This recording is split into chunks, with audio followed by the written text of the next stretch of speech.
संभल से बड़ी खबर मिल रही है। सपा विधायक नवाब इकबाल का विवादित बयान सामने आया। जनसंख्या वृद्धि पर बोलते बोलते विधायक जी की जुबान फिसल गई। बढ़ती जनसंख्या के लिए दलित आदिवासियों को जिम्मेदार बता दिया। तो बढ़ती जनसंख्या पर जागरूक करते करते जुबान फिसल गई नवाब इकबाल का। विधायक सपा से हैं, क्या कहा सुनिए। ये दलित लोग, ये बेचारे गरीब लोग, ये हमारे आदिवासी लोग जिनके पास कुछ काम करने नहीं है, जिनके पास कोई नौकरी नहीं है, जिनके पास फिर रहे हैं आप, तो वो क्या करें? उनके बच्चे बढ़ रहे हैं कानून, तो हम पे असर नहीं पड़ेगा।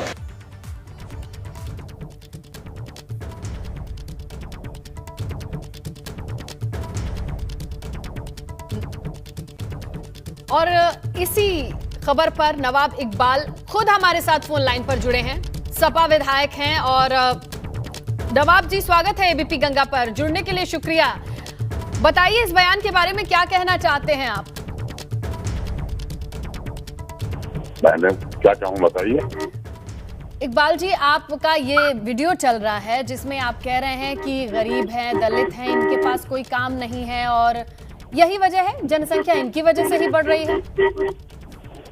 जी, आपको मैंने देखिए ये सब चीजें जो लाई जा रही हैं, इस तरह के जो बिल लाए जा रहे हैं जी, वो मैंने इस पे ये कहा है जी कि भारत देश में हम रहते हैं जी, तो भारत देश के अंदर ये कानून बनना चाहिए, ना कि ये प्रदेश के अंदर।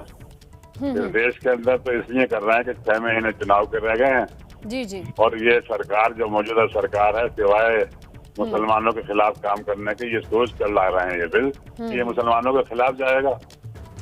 अच्छा, ये हाँ, तो ये जो जनसंख्या बढ़ रही है उसकी वजह जो है, उसकी वजह जो है वो हमारा अनएम्प्लॉयमेंट है।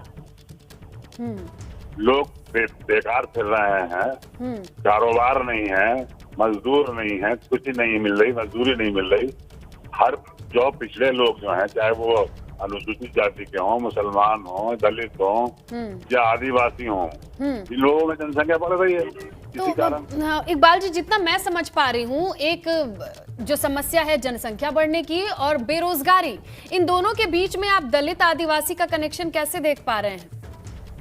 नहीं, ये लोग जो इन लोगों को मिले ना, जो नौकरी मिले, इनको जाए कामों पे लगे, अपने घर पे पड़े रहते हैं, तो काम नहीं है। बेरोजगारी तो हर किसी के लिए है। और देखिए, जनरल जो सामान्य वर्ग के लोग हैं वो तो कहते हैं हम पे तो आरक्षण भी नहीं है, हम तो सबसे ज्यादा बेरोजगार हैं। तो बढ़ती आबादी और बेरोजगारी, वो समझदार हैं और जानते हैं कि हमारी जनसंख्या इतनी नहीं होनी चाहिए, जितना हम खिला सके उतने ही रखते हैं। तो इकबाल जी, आपको लगता है कि जिन बाकी ग्रुप को आप बता रहे हैं वो समझदार नहीं है? नहीं, वो इस मामले में अभी ना समझ है। मैंने उनसे पहले भी कहा कि देख लीजिए, जनसंख्या हिंदुस्तान की, हमारे भारत की बहुत बड़ी है और इस बड़ी जनसंख्या के लिए रोकने के लिए मैंने कहा कि फिर तो नवाब जी, फिर तो समझदारी पे काम करना होगा। बेरोजगारी का मसला ही नहीं रह गया। समझदारी कहाँ समझदारी हो रही है? पर गरीबों में कहाँ बेचारे, कहाँ खाएं, कहाँ पिए, कहाँ सोएं, कहाँ लेटने। ये बात आपकी सही है कि बेरोजगारी समस्या हो सकती है, अशिक्षा समस्या हो सकती है, लेकिन एक तबके को जोड़ने के पीछे मंशा क्या रही है आपकी? नहीं, कोई मंशा नहीं है मेरी। मैं एक बात बताइए, मैंने तो इन लोगों को पर असर है, चाहे वो अल्पसंख्यक हों, चाहे वो पिछड़ा वर्ग के हों, चाहे वो अनुसूचित जाति के हों, चाहे वो आदिवासी हों। अब सिर्फ ये सोच लेना, ये सोच कर बिल लाना कि ये सिर्फ और सिर्फ मुसलमानों पे असर करेगा, ये सोच अच्छी नहीं है, ये सही नहीं है। चलिए नवाब इकबाल जी, आपका शुक्रिया एबीपी गंगा पर जुड़ने के लिए। तो बढ़ती जनसंख्या के लिए दलित आदिवासियों को बता रहे हैं अपने बयान में, लेकिन कहना यह है कि समझदारी की कमी है। जो अभी भी सामान्य वर्ग के लोग हैं वो समझदार हैं। अब ये समझदारी कैसे विकसित होगी, ये बड़ा सवाल है। अब बात मेरठ की करते हैं, जहां जिला पंचायत अध्यक्ष के चुनाव में समाजवादी पार्टी के प्रत्याशी सलोनी गुजर का पर्चा खारिज होने के बाद आज समाजवादी पार्टी के नेता रालोद नेताओं के साथ डीएम से मिलने पहुंचे। डीएम से मिलकर बाहर निकले सपा नेताओं ने कहा कि कल जो हुआ वो लोकतंत्र की हत्या है। सपा नेताओं ने बीजेपी के लोगों पर प्रताड़ना का भी आरोप लगाया। साहब के सामने हमने अपना पक्ष रखा, डीएम साहब ने अपना पक्ष रखा कि पहले जब ये आपके सामने अपीयर हो गए हैं और इन्होंने अपना बता दिया कि मैं अनुमोदन कर रहा हूँ, इसका अनुमोदक हूँ, और वो सारी बात आपने वेरीफाई कर ली, फिर 1 घंटे बाद कौन सी बात होगी, उस पर प्रेशर पड़ा तो उसकी प्रेशर की जांच हो। जब पहले अपनी मन से वो आके अनुमोदक बन के चला गया, 1 घंटे बाद दोबारा एफिडेविट कैसे दे दिया? उस पर भारतीय जनता पार्टी वाले नेताओं ने दबाव बनाया और वो दबाव इलीगल था और ये निर्णय हमारे हिसाब से सही नहीं है, लीगली भी सही नहीं है। गौतम बुद्ध नगर में जिला पंचायत अध्यक्ष पद पर बीजेपी की जीत लगभग तय है। हालांकि सपा ने आरोप लगाया कि वो बीजेपी प्रत्याशी अमित चौधरी कहते हैं कि सपा के आरोपों में दम नहीं है। पूर्व मुख्यमंत्री मायावती के गढ़ में भारतीय जनता पार्टी का जिला पंचायत अध्यक्ष बनना तय है। महज एक औपचारिकता बाकी रह गई है। बीजेपी के जो प्रत्याशी हैं जिला पंचायत अध्यक्ष के अमित चौधरी जी, वो इस वक्त हमारे साथ मौजूद हैं। हम उन्हीं से जानने की कोशिश करेंगे कि आखिरकार किस तरह से उनके सामने किसी अन्य प्रत्याशी ने पर्चा दाखिल नहीं किया और इसको लेकर के उनका क्या कहना है। अमित जी, ये बताइए, आपके सामने किसी भी प्रत्याशी ने पर्चा दाखिल नहीं किया और समाजवादी पार्टी तो ये कह रही है कि भारतीय जनता पार्टी के लोगों ने उन्हें पर्चा दाखिल करने नहीं दिया, प्रशासन का उपयोग किया गया। देखिए, हमारे ज़िले में 5 जिला पंचायत सदस्य हैं, 3 हम भारतीय जनता पार्टी से जीत कर आए हैं, 1 निर्दलीय है और 1 बसपा से जीत कर आए हैं। समाजवादी पार्टी का तो कोई सदस्य यहाँ पे जीता ही नहीं है। जीता क्या है, आसपास भी नहीं था, किसी लड़ाई में भी नहीं था। फिर किस बेस पर वो यहाँ पे अपना प्रत्याशी घोषित करना चाह रहे थे, किस जोड़ तोड़ को वो करना चाह रहे थे। यहाँ पे भारतीय जनता पार्टी के 3 सदस्य हैं, हमारा पूरा बहुमत है। हम तीनों लोगों ने जाकर पर्चा दाखिल किया है और जिला पंचायत अध्यक्ष बनने के लिए आगे की तैयारी की है।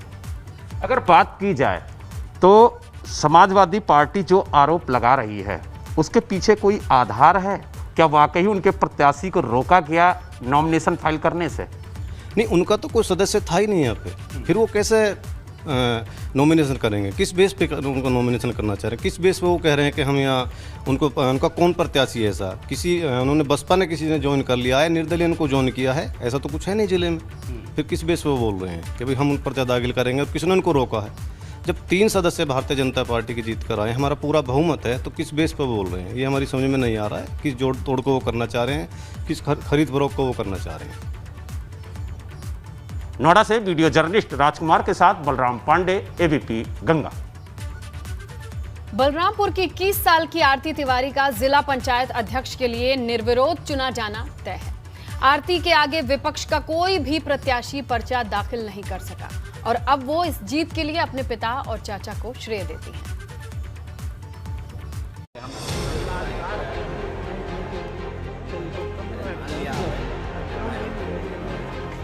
ये आरती तिवारी हैं। 21 साल की उम्र में ही आरती ने वो मुकाम हासिल कर लिया है जिसके लिए लोगों को कई साल लग जाते हैं। इन नारों के बीच आरती के चेहरे से जाहिर है कि हौसलों की उड़ान बस शुरू होने ही वाली है। आरती तिवारी ने बलरामपुर के चौधरी डी वार्ड नंबर 17 से जिला पंचायत सदस्य का चुनाव जीता और अब उनका निर्विरोध जिला पंचायत अध्यक्ष बनना तय है। आरती तिवारी को जाने। आरती तिवारी तराई क्षेत्र के परसा गांव में रहती हैं और उन्होंने अपनी प्रारंभिक शिक्षा कस्तूरबा गांधी आवासीय विद्यालय शिवपुरा से हासिल की है। पड़ोसी जिले श्रावस्ती के एक घरवा से हाई स्कूल किया और इंटर अपने ही वार्ड चौधरी डी के एक इंटर कॉलेज से किया। आरती ने ग्रेजुएशन के लिए बलरामपुर के MLK PG कॉलेज में एडमिशन लिया और इस वक्त वो BA 3rd ईयर की छात्रा हैं। आरती तिवारी सियासी घराने से ताल्लुक रखती हैं। उनके पिता ग्राम प्रधान रह चुके हैं, जबकि चाचा श्याम मनोहर तिवारी भाजपा के पुराने कार्यकर्ता हैं और इन्हीं से प्रेरणा लेकर आरती ने छात्र जीवन से सियासत का रुख किया। ये राजनीति में आने की कहां से ठानी आपने कि मुझे अब राजनीति में जाना है? जी, हमें हमारे पापा और चाचा जी से राजनीति में आने का प्रेरणा मिला। जो पापा हमारे प्रधान थे और चाचा हमारे शुरू से भाजपा के पुराने कार्यकर्ता हैं और इसीलिए हमें उन्हीं से प्रेरणा मिला राजनीति में आने के लिए। आरती तिवारी ने जिला पंचायत अध्यक्ष पद के लिए जब पर्चा दाखिल किया तो वो पहली बार था जब वो कलेक्ट्रेट पहुंची। इस दौरान उनके साथ जिले के विधायक और कैसरगंज से भाजपा सांसद ब्रिजभूषण शरण सिंह मौजूद रहे। इस दौरान आरती ने अपना अनुभव साझा किया। विपक्ष की क्या रणनीति थी ये तो मुझे नहीं पता है। मैं पर्चा दाखिल करने गई और मेरा पर्चा दाखिल हो गया। मेरे साथ विधायक और सांसद जी भी थे और वरिष्ठ नेता भी थे और हमारा नामांकन हो गया। आरती तिवारी की माने तो वो जिला पंचायत अध्यक्ष बनने के बाद उनका पूरा फोकस विकास पर और शिक्षा पर होगा। स्वास्थ्य के अलावा सड़कों की मरम्मत पर वो खास ध्यान देंगी। आरती के चाचा श्याम मनोहर तिवारी का कहना है कि बलरामपुर में जिला पंचायत अध्यक्ष की सीट महिला के लिए आरक्षित थी। ऐसे में भाजपा के बेटी पढ़ाओ बेटी बचाओ और बेटी बढ़ाओ के नारे को ध्यान में रखते हुए उन्होंने अपनी भतीजी के नाम को आगे बढ़ाया। चूँकि अध्यक्ष पद महिला के लिए आरक्षित था और हमारे पार्टी की नीति है कि बेटी बढ़ाओ बेटी पढ़ाओ बेटी बचाओ, लड़कियों को आगे आना चाहिए, ये सीखें, इनसे और भी लड़कियां शिक्षा लें। क्योंकि हमारा क्षेत्र बड़ा बैकवर्ड है, हमारा क्षेत्र बड़ा पिछड़ा है। यहाँ विशेषकर बालिका शिक्षा दर, महिला शिक्षा दर बहुत कम है। निश्चित तौर पर आरती तिवारी की जीत महिला सशक्तिकरण की जीत है और इससे समाज की दूसरी बेटियों को भी प्रेरणा मिलेगी कि वो भी आगे बढ़ें और समाज में अपना और अपने परिवार का नाम रोशन करें। बलरामपुर से सुशील मिश्रा के साथ bureau report, ABP Ganga. Lucknow से इस वक्त की बड़ी खबर मिल रही है। निषाद पार्टी के आरटी सेल दफ्तर खोलने का विरोध हो रहा है। विभूति खंड के पार्श्वनाथ अपार्टमेंट में खुलना था ये आईटी सेल। आज निषाद पार्टी की आईटी सेल का उद्घाटन होना था। अपार्टमेंट के लोगों ने आईटी सेल खोलने का अब विरोध किया है।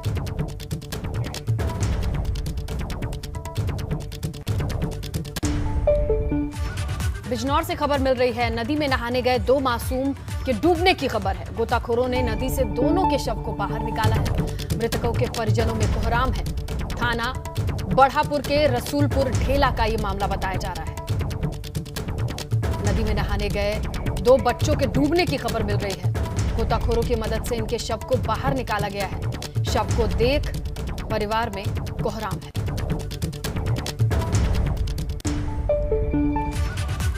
बड़ी खबर मिल रही है। टीका और टेस्ट में देश में टॉप पर यूपी की योगी सरकार, जहां यूपी में 26 जून तक 3 करोड़ से ज्यादा लोगों का वैक्सीनेशन हुआ है।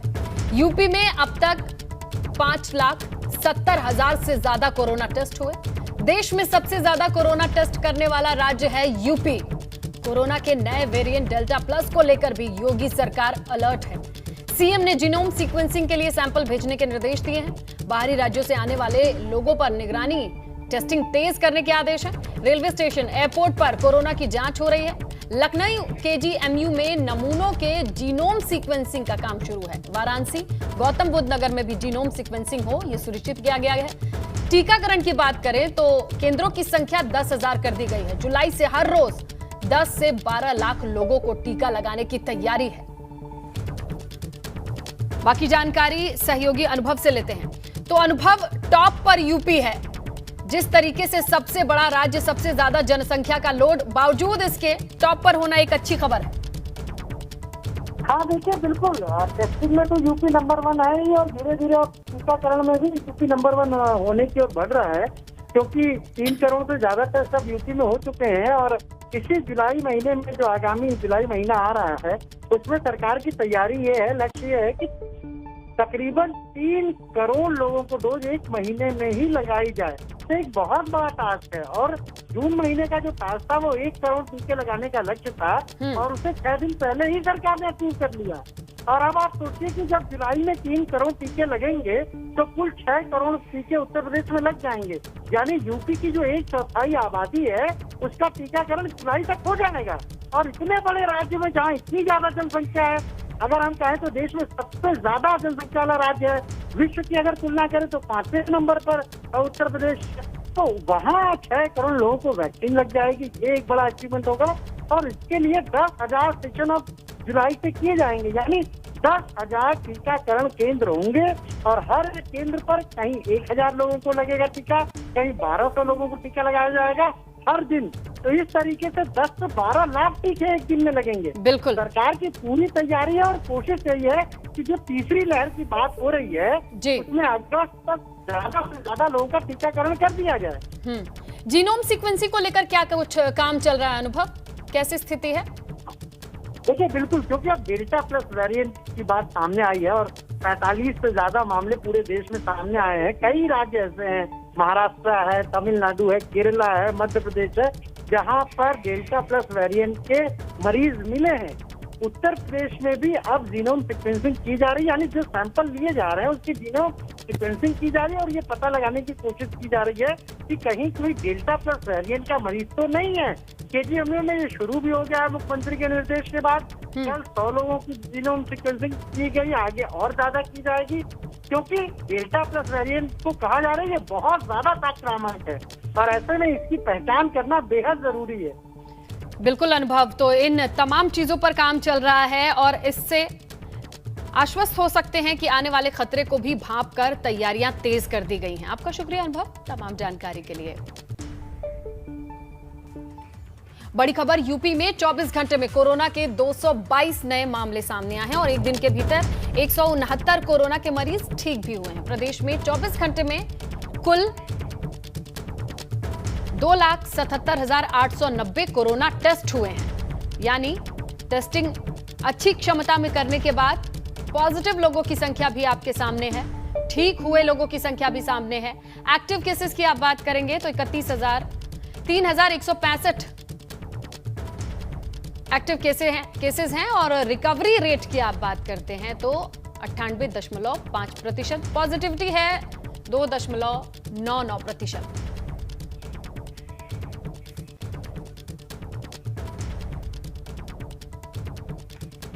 इस वक्त हम आपको बताएं, महामहिम पहुंच चुके हैं अपने पैतृक गांव कानपुर देहात के पुखराया।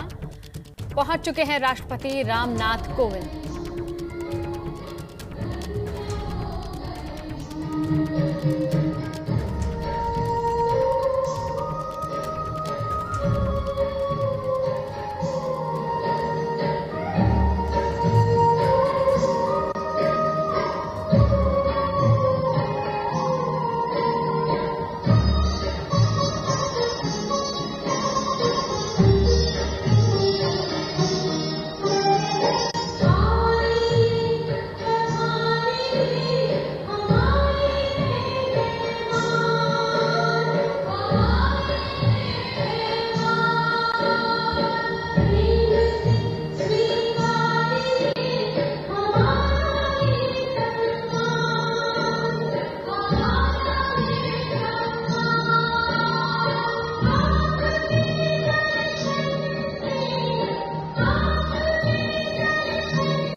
आगे बढ़ते हैं, कुछ और खबरों का रुख करते हैं, जहां रामपुर में दर्दनाक सड़क हादसे में 4 लोगों की मौत हो गई। एक कार हाईवे किनारे नाले में जा गिरी, जिसमें बाद कार में सवार 4 लोगों की जान चली गई। बताया जा रहा है कि कार सवार लोग दिल्ली के रहने वाले थे, दिल्ली से नैनीताल जा रहे थे। हादसा थानागंज इलाके में हुआ है।